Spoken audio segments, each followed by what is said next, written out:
আমার ওই বোনের আগে একটা বিয়ে হয়েছিল, তার পক্ষে একটা মেয়ে আছে।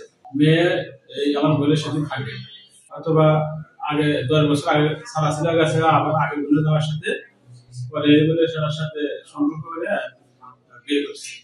বিয়ে করছে আমরা অতটা মানে নেই দেখে দ্বিতীয় বিয়ে তো মানে নেই, তার সম্পর্ক তেমন নাই। তবে কথাটা রাস্তাঘাটে দেখা হয়নি, কথা হয়, বাসায় একটা একটু আসি না।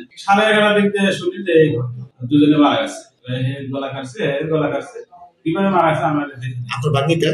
আমার ভাগ্নিটা ছিল অন্য রুমে। আমার ভাগ্নিকে ওই বলে জামাই দেখা দিয়ে ওই রুমের ভিতরে দিয়ে আটকে দিয়ে এই কাম করছে। আমার ভাগ্নি মুখে শুনছি। আচ্ছা, আপনার ভাগ্নি কোনো টিকটক ঘটনা শুনছি? আমি দেখি নাই। কি শুনছেন? আমার ভাগ্নি টিকটক করে। এই টিকটক দিয়ে ঘটনা না পালিয়ে কোন হয়ে যাবে?